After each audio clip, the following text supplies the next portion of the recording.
Welcome to the Remarkable Women Powerful Stories series, a leadership series by Zonta International, and it's 2022. This is the second year of our series, and I'm delighted to be with you again today and for our conversation with Laura Ballerini. Welcome to you, Laura. I'm Lynn Foley, Chairman of the Zonta International Leadership Development Committee, and hosting this series is a great delight and a significant highlight on my calendar. I wish to acknowledge the traditional custodians of the land on which we meet today and pay my respects to elders past, present and emerging, and also pay that respect to any First Nations people present. Zonta International is a leading global organisation of professionals empowering women worldwide through service and advocacy. Zonta is now in its second century and has more than 28,000 members in 64 countries. And we all work together to make gender equality a worldwide reality for women and girls. So now I'll formally introduce you to my guest today, Laura. And Laura's joining me from London in the UK, while I'm down under here in Toowoomba in Queensland, Australia. So at the moment, Laura is pursuing a Master of Philosophy and Development Economics at St Anthony's College in the University of Oxford in the United Kingdom. But as you'll hear in a moment, Laura does hail from Italy, and we'll talk more about that. Laura holds a bachelor's degree in philosophy, politics and economics, and she gained that in the Netherlands. She has a strong interest in economics and statistics while earning her degree. She applied for this Master of Philosophy program after an exchange semester in Shanghai, which further fueled her interest in development economics. And she's hoping this program will enrich her knowledge of economics so she can direct that knowledge toward understanding the complex dynamics governing the African continent. Shortly, you'll hear a little bit more about Laura's passion for Africa and how excuse me, and how she grew up in Italy during the refugee crisis. Laura has done a lot of work in other countries and in third world countries in the refugee area. And during today's conversation, we'll explore those. So I won't add those to her introduction at this point and spoil the fun of finding those out as we're in conversation. But certainly the time that Laura spent working in Kenya is particularly interesting. And she certainly had a great impact in that community. Laura's goal is to bring her knowledge outside the university walls and put it to use in the business world. And she aspires to enter a career in which she can combine her natural affinity for business with her talent for economics and her fascination with the African continent. So Laura, a very powerful bio so far. So I'm really looking forward to our conversation today. So let's begin. So welcome to you. Thank you so much, Lina. Thank you so much. I'm really honored to be here today. Thank you for the introduction. It's our pleasure, absolutely. I'd like to start today with where and how your story began. Okay, so I would say that my story begins in my country, so in Italy. So I was born in Milan, which is exactly in the north of Italy, and I was born in a very large family.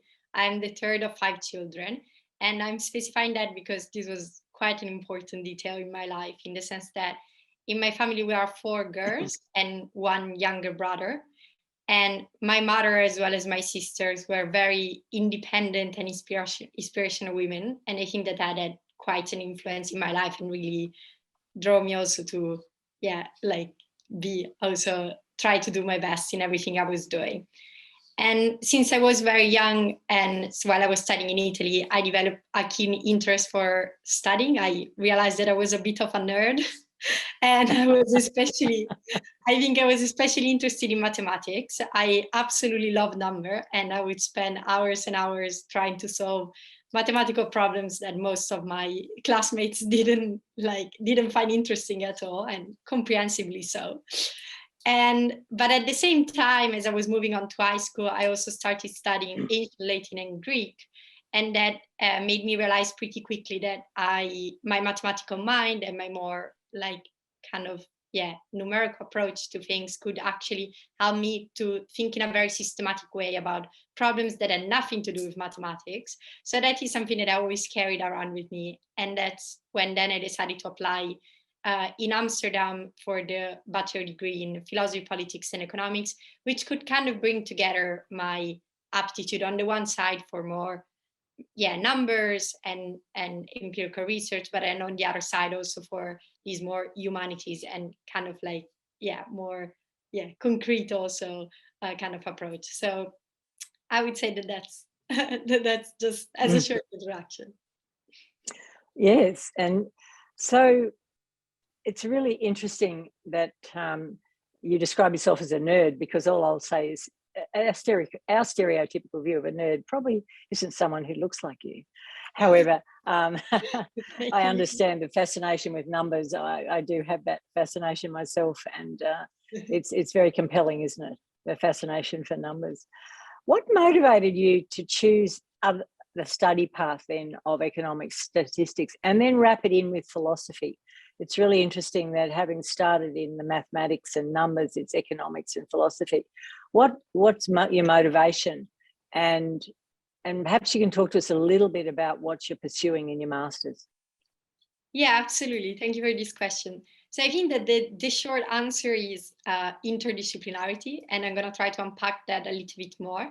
So since I was very young, I became very interested in thinking about and addressing global challenges. And I think we're going to go more into that later. And so I was very interested in problems related to forced migration, conflicts, wars, global health challenges, unequal access to healthcare. So, I mean, those are very big words and very big problems. But yeah, there was something that always, for sure, attracted my interest. And I think that also due to my education, I understood that these challenges couldn't be approached only from one perspective or with only one disciplinary lens, that there needed to be a more multifaceted and kind of holistic approach to this problem. So to make an example, one cannot really understand the complexity and multi-layers of the refugee crisis if it only approaches it by thinking it in terms of how many refugees arrived on the Italian shores or how many people were suffering due to forced migration and everything. There needs to be a way more deeper understanding of also the historic and political factors that are behind and were driving this crisis. So I would say that my interest in global challenges, coupled with my belief in the importance of combining together multiple disciplines and not like focusing only on one single approach, led me to apply to a bachelor in philosophy, politics, and economics, which was already very breadth in its kind of reach, and then to pursue a master later on in international development and development economics at the University of Oxford, which is exactly where I'm currently at and what I'm currently doing. And so to answer the second part of your question, so here in Oxford, I'm studying development economics, which for many rings a bell, but for other doesn't. So just to clarify what I'm doing, basically this course teaches you how to use different social sciences.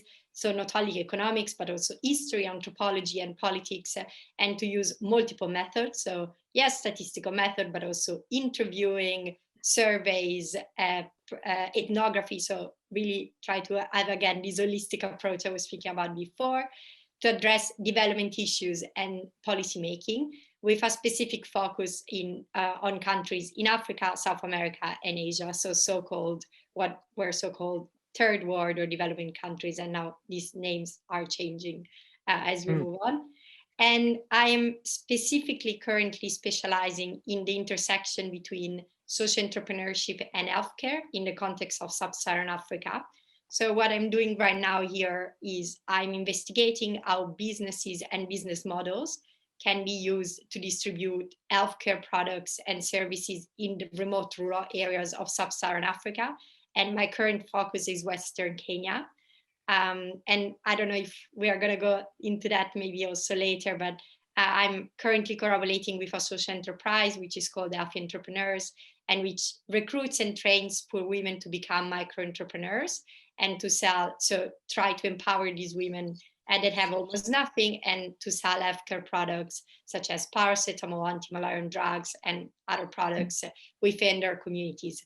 So through this work and through this network of micro-entrepreneurs, this social enterprise is delivering healthcare to more than 6 million people. And I'm trying to collaborate with them like throughout in the context of my research at the moment. So That's more or less So what I'm doing. So you're bringing that experience into your research as much as you can, as I guess, as a working example of what you're hoping to achieve. So that might probably lead us into the next question I had, which is, so how do you think you might continue to use that obvious passion and your knowledge and the findings from this research you've been doing after you complete this particular study? How might you hope to do that? Yeah, so I think that I definitely don't want this research to be limited to my academic career. I don't want as much as this has brought me a lot. And I recognize that I think it shouldn't be limited to that, because I wouldn't have done it if there wouldn't have been a drive to actually use this research to make some kind of positive impact. So my hope is that then to convert my research, which is of course very academic and intended for an academic audience, into something that can be used by the social enterprise in order to improve their health and delivery and development strategies, and actually have an impact in these local communities. So my ultimate hope, because I work so much with these women and micro entrepreneurs, is that really my research gives a lot of space to their voices and to their experiences and to what empowerment meant and didn't mean to them, and how far they were able to reach that through these business models.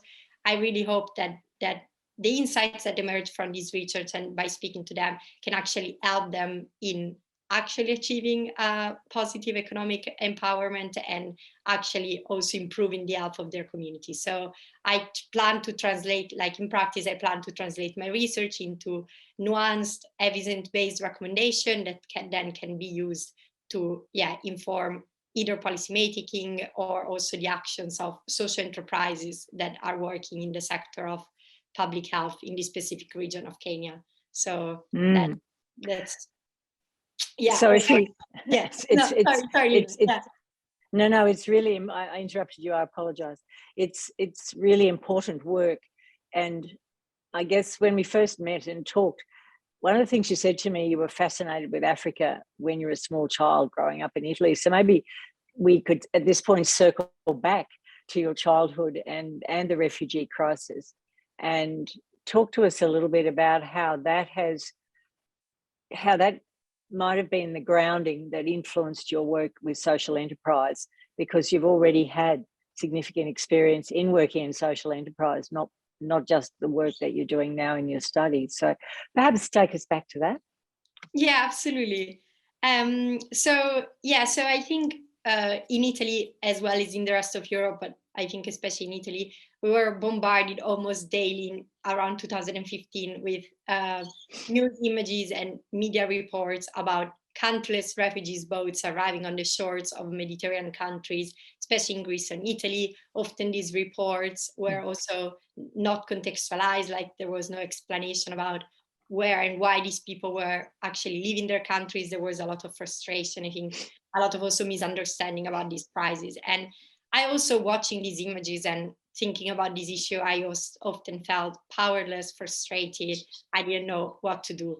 But then I realized that instead of letting myself be completely petrified by these issues and by what I was seeing, I needed to get to do something and to actually get involved into something that could help somehow these people that were arriving without any opportunity to continue to live in their countries.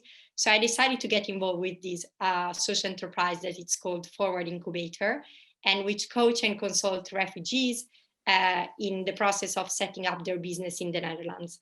And I specifically partnered together with refugees from Syria, which is called Hannes Rage. And so I'll also say hi to him in case he's gonna watch this.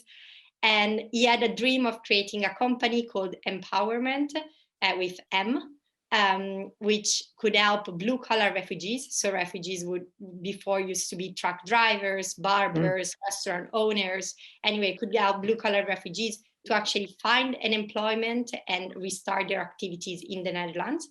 And so at the end of the program, like at the end of this incubator program, we actually were able to launch this company and employ the first truck drivers. And we're able to find a job in the Netherlands, and it was an incredibly rewarding experience. So after that, like really, I kind of understood how actually businesses, if well oriented and actually both driven by the right people, but also just also interested in making a social impact, could actually have a good impact. And so I think that really drove me towards understanding more, okay, so how can we make sure that businesses and entrepreneurship in general is channeled in the right way, so that can drive positive impact on a large scale. And after that, I worked with another organization which is called Inside Africa's Voices, that was also in Kenya, and where I used and applied more directly my statistical knowledge. Yep. And there I coded, analyzed data and qualitative and quantitative data on opinions by Kenyan citizens on the COVID-19 epidemic and how it was affecting their lives. And also that was, again, a very empowering experience, because it made me realize once again, I mean, I always had this fascination for numbers, as I also explained before, but it made me realize also how important it is to ground and contextualize these numbers and to really understand where they're coming from and what stories they're telling them. And numbers can be powerful in both positive and negative way. They can be manipulated and everything. And I think working for these organization really made me understand, okay, how can number be used in a way that actually also, again, can lead to a positive impact. So I think that's where I was also coming from. Wow. It's really interesting, isn't it? And there's an old saying that says, no story without data and no data without a story. And I think all of us now know that numbers are great, but they have to have the story around them. And sometimes they show a story, create a story. And I think you alluded to it.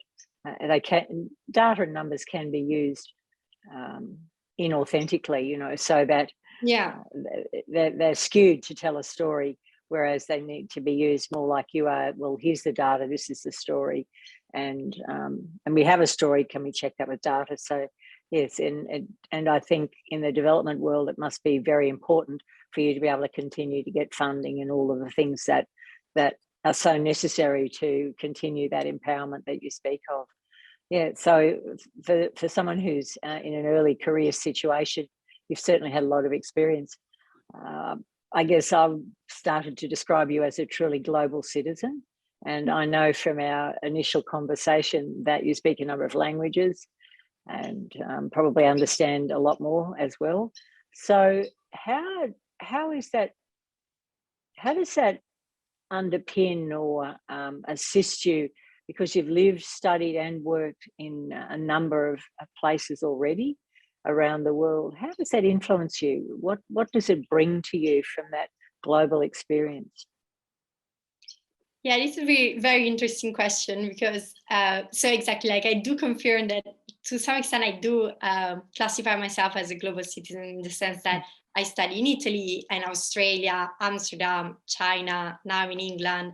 I worked in Kenya while I was doing research. So it's just, I've been all over the place somehow.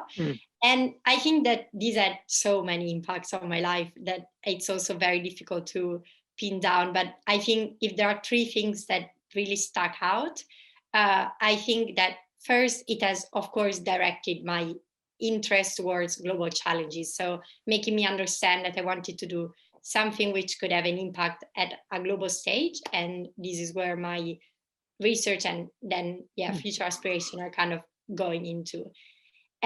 But it has also taught me a lot about the importance, and I mean, this could be a little bit cliche, but I think it's really important to also emphasize it, because it has taught me a lot about the importance to appreciate and learn from different culture, because I think I traveled also a lot throughout my life, but living in a place and studying in a place is very different from just traveling, in which you just come and go and never really have to connect and also live through like a different culture. And I really needed to embed myself in a place, sometimes be extremely frustrating, because I remember in China especially, where there was very little possibility to communicate, me not being able to open a bank account, not being able even to cross the street. In Kenya, there were also very difficult moments in which I realized I do not belong, like as much as I've read and studied about these issues. Like, of course, I just didn't grow up there. So like you do really need to push yourself and to push your thinking and to be creative and try to find solutions in like places that like just don't really enter into your schemes. But I think that this was very empowering for me, and also taught me a lot about how to respect and like how to really try to learn and listen from people that just belong to a place and in which I'm being hosted and I've been like welcome to be there. And then, and I think that this is the third impact, is a bit of the opposite of, not the opposite, but kind of complementary to the second, is that it has also taught me a lot about how to appreciate my own cultural roots, which I think was something really important for me, because when I left Italy, I thought I would never come back. And I was like, there is no job for me, especially not in the development sector.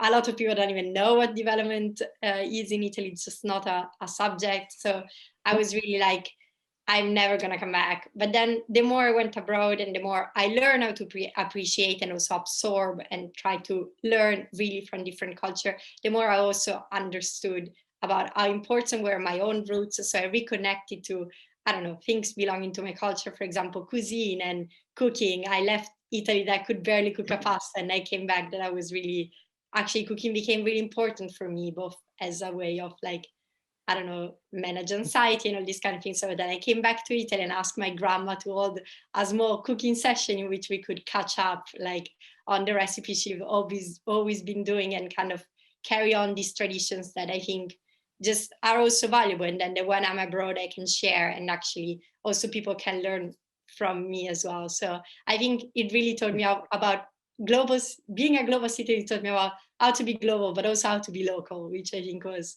very interesting. It's like you came around, you went global very early, and you've come around back to, as you say, back to your roots and back to local and back to your grandma, and sharing. It's important, isn't it, when we're spending time in other countries, either living there or visiting, that we actually share our own cultures, and we have that two-way street of the cultural experience. It's never just one way, is it? It's important. Yeah. Here in Australia, we have our National Day tomorrow, the 26th of January, and I live nearby to some people who have immigrated to our country from another place, and we were we were engaging in, well, what are their cultures on their national days, and what are our cultures on our national days, and I think it's very powerful. Interesting, very interesting that you've come all the way back to your own local area. Can I just move to a slightly different topic for a moment? So far in your work and your study and in family, you mentioned earlier that one of your big influences was the women around you when you were young. Who else has influenced you, and have you had mentors, or do you have mentors, and how does that work for you? What does that bring to you? Yeah, so I think this is the interesting question and the tricky one, but I think I do think that my mentors at the end are not famous people. Like, I know that many do look into someone that can be their role model. And I mean, of course, I have example like from Malala to, like, of course, as everyone, I have my role models through journalists. Like I do have that, but I think that my true mentors are my mom and my dad. And like, I think that my mom inspired me since she was very young. She had to leave her job to raise me and my children. And when we were grown up enough, she came back into the job market, and it was like kind of a shift for her, but she needed to make some extra money for my family. And she's just unstoppable. She's really like just someone that like is gonna carry through everything. And like, she checks on me all the time. Me and my sister, we live all over the world, and she's always checking me, making sure we eat, we go to doctors and everything. And I think she really taught me the importance of relationship, and like being really, like, again, being really this sense of being connected, and like not forgetting about the people that are around you, and the importance of caring and all these. And then there is my dad, who I think is a strong supporter of women empowerment and gender equality. And I think he sometimes pick up fights with friends, especially in Italy. Like, we are still very behind in making progress towards this in this front. And my dad really picks up fight for that, and he's so proud of his young children and daughter just kind of going up with their education and professional life. And I think he did a job he didn't really like in order to sustain his family and to pay for my education and to pay for the education of my sisters. And he still reads over 100 books every year, and he's definitely one of the smartest person I've ever met. So he inspired me and told me how important it is that I carry on with my education, but also, again, the importance of family, having a safety net and just caring. So I think it's a bit of a different twist to maybe like the more role model. No, I think mentors and role models come from everywhere in our lives. Sometimes we might have a professional mentor depending on what work we're doing, and you may find that as you move on in your career and in your work, you may have a professional mentor. But I think those role models we have throughout life, and often now I find my role models are women like yourself. I find the role models that are coming as I'm much later in my career, a lot of my role models are the young women with whom I work or the young women I meet. And by young, I mean younger than me, which is a little bit younger. And the role models can come from anywhere. And I know that in the mentoring relationship, I say to women and men who are of a certain age that we must have mentors or guides who are in your age group, who are in the generation Y and the generation Z of, all the generations. I'm a baby boomer, but I must have. My daughter's not, she's a Gen X, but we don't learn or grow or stay in touch unless we're talking with people of all different ages. And that's what you're talking about. You have your friends and mentors in your world, but you also have your parents and others. That's lovely. It's lovely that they continue to have so much influence and look after you wherever you are in the world. Zonta International's vision, as I know you know and many of our people watching us today know, Zonta International envisions a world in which women's rights are recognised as human rights and every woman is able to achieve her full potential.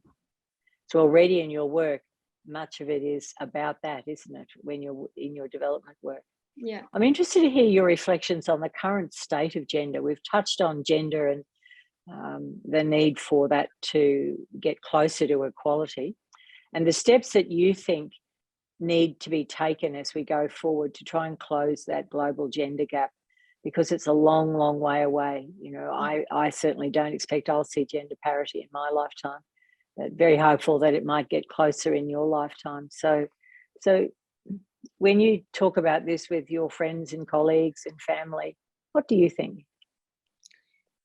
Yeah, so it's first of all, of course, it's an issue that it's really dear to me and that I really extremely care about. I do think that probably exactly, I know that the audience of this webinar is going to be very knowledgeable about that, and so we all know about the statistics and how the gender gap is still years. I think we read together it was over 100 years away from being reached, if not even more. So I think that's not what I want to talk about, but what I think there are two things I would like to point out, which is the first, that I think when we speak about gender and gender equality, we never need to just take gender as a single issue. And again, this is something that of course is well known. So I'm just repeating things that other people have said, but I think it's really important to understand it. Like the importance of intersectionality and the fact that gender is not an isolated issue, but intersect with many other issues related to race, class, history, just to mention a few things. So I think that in attempting to close this gap and to bring each other closer to a situation in which actually women have the same exact position and start from the same playing field as men, I think it's really imperative to also keep in mind the other issues that are related to that and how that plays into gender, making it more difficult to be achieved.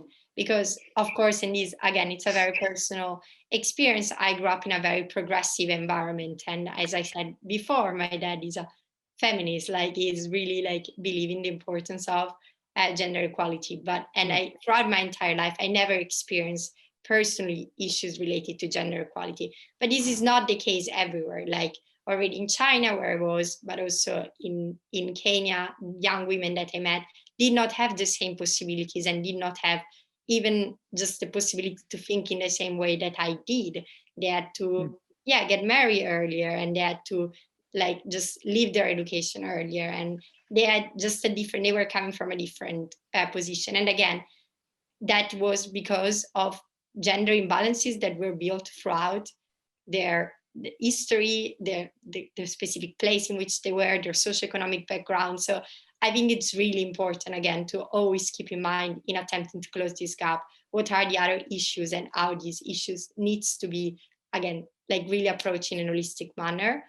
And then another thing that I would like to point out is that I'm at a very young stage in my career. So I'm aware that a lot of programs has been like I was surrounded actually throughout my entire life mainly by like women that were just achieving a lot. Like most in all my classes, the women were always the one at the top of the class, and I never felt like there was any difference. But I do know very well that the more that I'm progressing and the more that I'm gonna try to actually go on with my career, either if I'm going to work in a business or if I'm going to keep on going on for a bit in academics or wherever this is going to bring me, that I will start facing more and more issues of discrimination. The statistics speaks clear. There is still massive gender gaps, especially when you enter into businesses at the top positions and everything. And so although a lot of progress has been made in some sectors, for example, the sector of education, in which at least in Europe, and again, I speak from a very privileged perspective, but you don't experience gender inequality in education. There are other challenges which are like still so many massive challenges. And I think we need to keep on challenging entrenched gender stereotypes related, for example, of the idea of women being the caretakers, being the one that need to stay at home, being the one that needs to take care of the children when the children are born. So again, I'm not saying nothing new, but I think it's really important that there is authentic and sustained political engagement in advancing innovative policies related to paternity leaves, to like just making sure that when women do step into the working environment, the same maybe positive experience that I had throughout my education can also be repeated in these kind of environments, which remain unfortunately very gender discriminating. So yes, there's a lot of discourse in our country around the power of policy and the existence of policy in the first place, followed by the implementation of that policy in a fair way. So you can have the policy, say, for paternity leave, but you can have organisations that actually don't believe in it or make it hard to apply the policy. So it's both that and the mindset and the building the awareness that all of those things are possible. And already the work you've been doing in Kenya in particular over time is all about empowerment and education, isn't it? So that education, educating women and educating men as well, and young boys to be able to understand what equality means or equity means or parity means, whichever word we wish to use. Lovely. So reasonably recently, a couple of years ago, you were a recipient of the Jane M. Klausman Women in Business Scholarship from Zonta in 2020. This is a significant achievement. How has this scholarship supported you in your study? So I think, first I take the occasion to again thank Zonta for this incredible opportunity. I think I'm going to be really honest about that. Like, I think I would have not been able to pursue my study here in Oxford without this scholarship and to actually do the research that I'm doing right now and to hopefully continue with my academic education.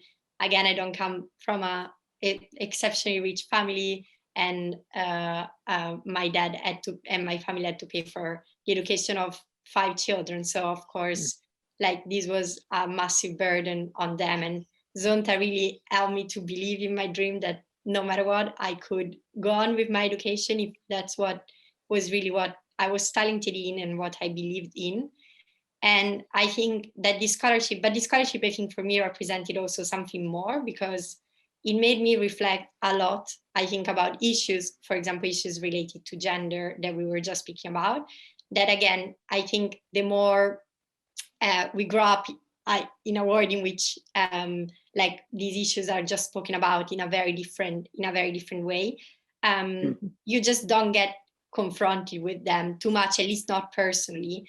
And so I had also to rethink about me as a woman, which I think was very empowering, and what it means to be female, and how different it would have been years ago. And I think so really this scholarship also just pushed me to like, yeah, be proud even more of like, yeah, being woman and being surrounded by incredible women, as also incredible men, of course, like that's never to take away, but also just realize how, yeah, how lucky I am in where I am, where I stand right now, also due to what other have been doing before me. So that I'm really thankful about. So I think it was both personally, but also, of course, academically and in my own professional journey, an incredible opportunity.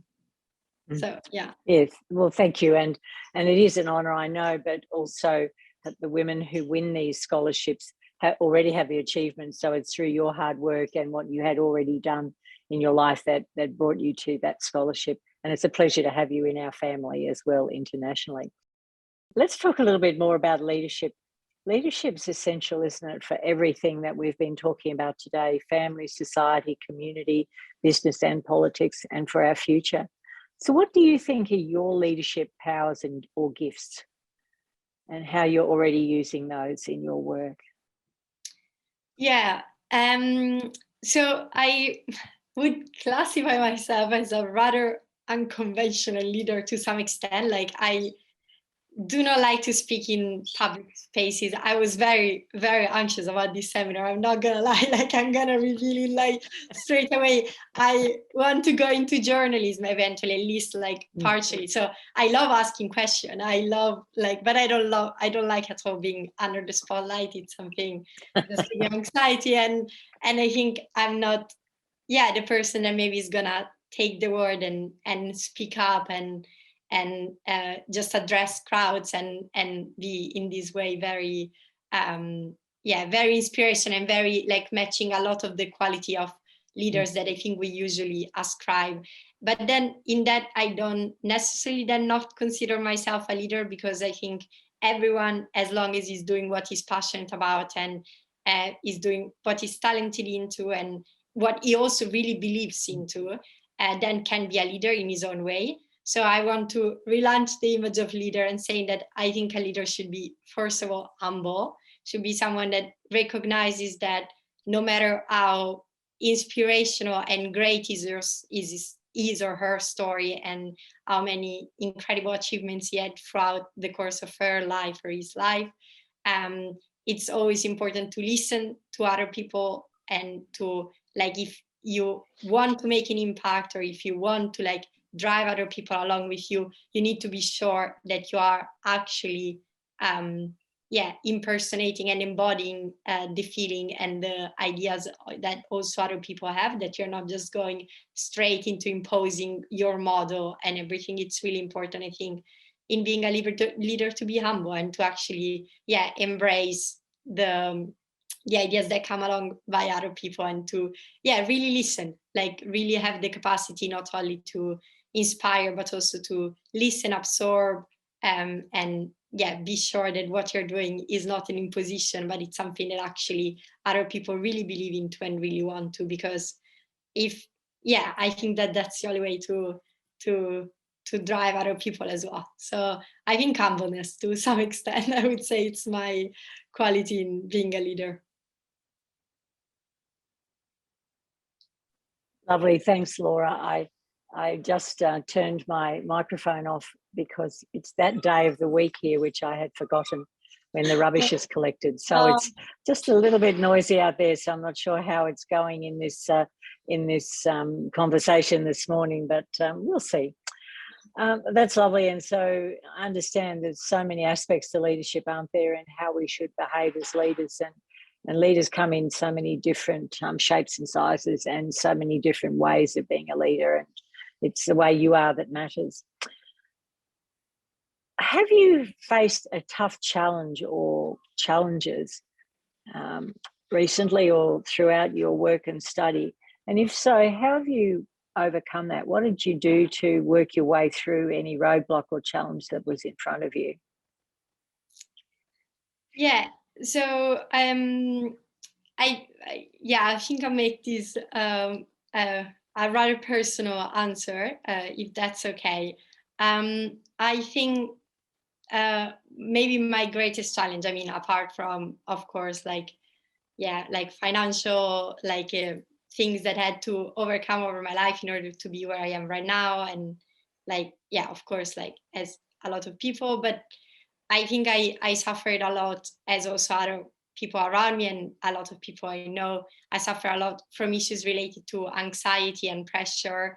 I'm a perfectionist by nature. I try to fight against that, but like there is also very little to do about that. I am just anxious. I feel a lot of the pressure. I feel performance pressure.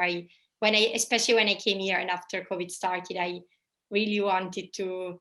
I knew how much my parents were doing for me and how much they did and how much it meant what I was doing. That I really didn't want to disappoint anyone, but also, not also myself. So I think it's pressure that comes, of course, from the outside, not directly from my parents. My parents is the opposite, never put pressure on me directly, but like from expectation that I think our society have, what like where I'm needing to go next and all this kind of thing, but also self-imposed pressure about the pace that again we are living and how many things we need to do and all these things. And I faced a lot of mental health issues, and this brought me into not sleeping for months. I had like a lot of like insomnia problem, but also problems related to eating disorders, and it was very difficult, especially at the beginning, to acknowledge. I think it's something, again, these issues are often not spoken about. Like you feel almost ashamed, you don't want to share them, it's something, it's very personal, you don't speak about these things.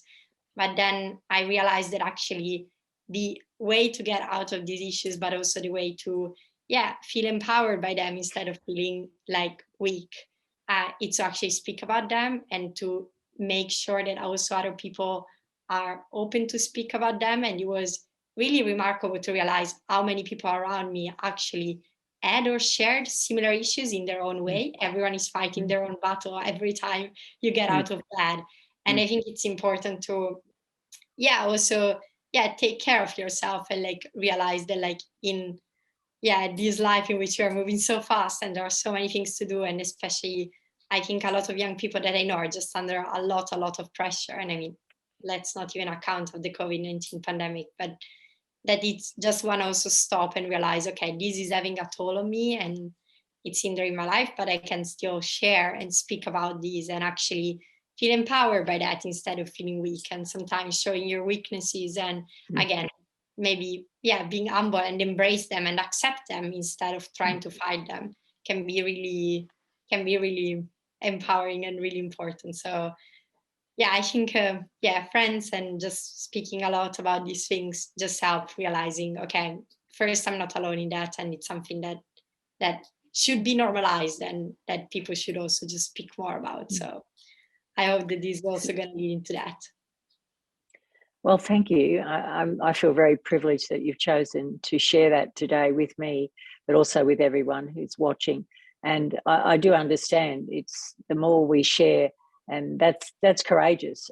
Sometimes I think it's underplayed that it is courageous to share about our personal challenges, because there's something about our world that we feel, rightly or wrongly, we're expected to be, I don't know, there's a saying here in Australia, 10 foot tall and bulletproof. You know, we're meant to be tough and strong and not have anything getting in our way, but that's not human nature, is it? And so thank you. I know it's hard every time you share some of those things that are quite personal. So thank you for trusting us, and you're trusting a lot of people out there who are going to be watching this webinar in the future. But thank you for trusting us with that knowledge. And it's nice to know you've got support and you've worked your way through that.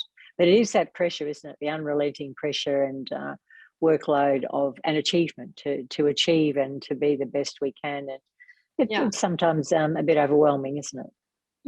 Yeah, no, definitely. But I think instead of making these kind of like an escape to even try to be, push even more, it should be like an avenue to actually share this struggle and actually say, okay, it's something that sometimes it's just the more we would speak about these and the more these things does become normalized, the more we can start overcoming that and see that you're not alone in that.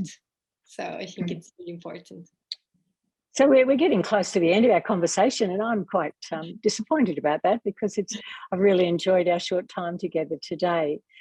One of the things that I've learned is that great leaders do other things other than just their study or their work. So what are the other things, when you get that little bit of time or, you have a moment to contemplate something else, what do? You talked about cooking, that you've come to the world of cooking and food. Is there anything else that you go to? Like, what do you read? What do you listen to? What do you watch? What is it you enjoy doing when you're not totally in amongst study and work? So I think, exactly. As I mentioned, like cooking has become one of my great passions. Also, exactly to like when I'm feeling anxious or something, just to again reconnect and do something way more practical, and it require very different skills. But then I also love reading, and I would encourage people that are going to listen to this webinar, if they don't know, to really get into, for example, African literature. There are incredible women at the moment also out there, like incredible African women from Nigeria, from Kenya, from Ethiopia, writing really remarkable book. For example, a recent book which is called Americana, by this Nigerian girl going and living in the US and what it meant for her to, again, suffer issues related mainly to race, but also gender inequality. And I think that's a really inspiring book to think about. But I also love watching movies. So I go a lot to the cinema. I also love doing dates by myself. So I also really like treating myself and just do things that also just make me happy. For example, going out and just enjoying, even just sitting in a cafe, observing people around me, and just like trying to just observe life and see how different like people just live in a very different way. I think it's a fascinating way. But I would say it's, apart from that, I'm also not only a loner. Like I do like exactly just go out with friends, cook a lot. I love organizing dinner. I love also being part of social events. So here in Oxford there is a lot of avenues to go to like conferences, but then that then become social events. So I do like doing all this thing. And then of course traveling. I mean, it's a bit part of my global citizenship. But I travel a lot, and just again I travel mainly for food. Then like I do kind of like try to like look for all the the places through food. So food is kind of a guide that brings me to like a very maybe like non-touristic location to kind of explore a little bit more how it is to live in a completely different place from the place I've grown up. So that's amazing. And of course, a few years ago when I was visiting the UK and Europe, my daughter and I spent some time in Oxford. It was one of the places I always wanted to visit, just one of those things. And because I know I won't get to study there now. And all I'd say to you is you can just walk around Oxford and lose hours, can't you, in the streets and the buildings and around everything there. It's such a beautiful and historical place. So I'm sure it has a lovely environment as well. So Laura, what's next? What's next for you? Good question. No, so I think for my very close future, I think I intend to continue with my academic career. And do a doctorate in international development. So stay here in Oxford. So I sent my application just a few days ago. Finally, that at least was out.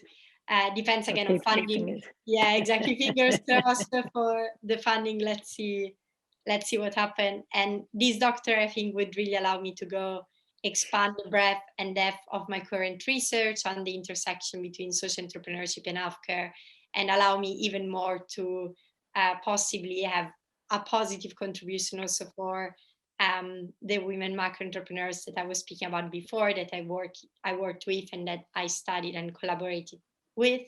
So that I think would be really my dream, because I feel like, as amazing as it was, the research that I did now for my master was way too little, and I would really love that to be a more prolonged project, and I'm really passionate about that. So I really hope it's going to go on. But then my long-term goal is not to stay in academia. As you said also at the beginning, I would like to step out of the university walls, let's say, and applying even more my knowledge and skills to real-world settings. I do have the intention that if at one point I have the right ideas, I would love to go into business and to maybe start some kind of business that obviously, again, has some like positive impact and positive, kind of social purpose. But I do think that another things that I really would like to do, that let's see, is to kind of combine my empirical skills, extensive knowledge and development, and also passion for writing. That it's something, really I mentioned too much, but it's also another of my passion, and ultimately become a data journalist and foreign correspondent, again, specialized in global health and conflicts in sub-Saharan Africa. So I think that that's at least, like combining something like more like writing and creative together with, maybe having my own business as well on the side. Wow. So it's a lot of powerful what next for you, where you can really get the power of your voice. So it's about the power of your voice in the sector and your leadership. So as we close this conversation, Laura, and it's been a lovely time, I've really enjoyed our conversation and your authenticity. What's a thought or idea you might have that you could leave with us? What's any thought at all that you'd like to leave with the people who watch us today? Yeah. I think, maybe this might come across as weird or different proposal, but I was thinking, when I was thinking about this interview, I was again very honored to be here, and so amazed by the fact that exactly, you wanted to hear my story, and that other people might want to hear my stories, and I'm really just honored about that, and it's been incredible. But then I also think about what also we spoke in a previous conversation about what women from your generation could do for women of our generation, and or how they can better connect. And I think that a great way to do that would also to kind of reverse these kind of seminars, and to hear also the stories that you and people like women of your generations had, because, and I realize it like every day in my own life, of how much, like, where I am right now, if I'm sitting right now in this desk in Oxford and pursuing my career, is also because women before me fought for gender equality, and like fought for like me being here today. And so I think that hearing these stories and also not forgetting about them, so also about really like just again this exchange in which women of previous generations also share their stories, and like make sure that exactly all the issues that women had to face throughout their histories are actually not forgotten, and that they remain like really present in also the life of young women like me. So I think to some extent, I think I would like to also propose you maybe in a later stage to also share your own stories even more, and maybe a reverse interview to also inspire, because you are also of course a source of inspiration for young women as me as well. So and we cannot forget, Laura. we cannot forget it until just 70 years ago, women were not voting and things were really different, and I never lived through that time, but I don't want to forget it, And that's important, isn't it? The power of history. And I know I say always, I stand on the shoulders of all the women and men that went before me, but particularly the women. And I know in my young life, when I was at your stage of career, I didn't have a lot of female role models. I had my mother and other older women around me, but not professionally. And I think I hear what you're saying. So, you never know. We might be able to invite you back as a guest interviewer, and you can put me on the other side and make me feel nervous. Who knows? But certainly, as you know, and a lot of our audience today know, all of the recordings of the stories that we pursued last year on the website, on the zonta.org website, as yours will be shortly. And some of the women there are women of around my time in Korea, particularly Helen Clark, the ex-Prime Minister of New Zealand. Yeah. And so, but it's really good. We're working hard this year to get some younger women into the series too, because, but it's a lovely sentiment, and thank you. I think it is important for us to remember history, and it's important for us not to forget who has gone before us and what they have provided to us. And thank you for reminding me of that and reminding us all of that. So Laura, an absolute delight to spend some time with you today, and a very powerful story. You're truly remarkable. And that's why we've invited you to be part of today. So, and we're really honoured you're part of our family. And thank you for your generosity in our preliminary conversation, your preparation, and being here today. So, just before we close the webinar, our next webinar, this webinar will be available online very shortly, and will continue to remain there. And then we will have another guest available later in February. And I'll announce that that guest will be Lindsay Tulloch, who's coming to us from Niagara in Canada, and she has a background in computer science and all sorts of things that I spent a long time understanding, because hers is a fabulous story as well, and a previous Women in Technology winner with Zonta International. Thank you all who watch our webinar for being a great promoter of the stories of remarkable women such as Laura. Spread the word to your friends and colleagues, and you'll find the recordings, as I said, on zonta.org or on YouTube. And I'll see you all next time. So thank you very much.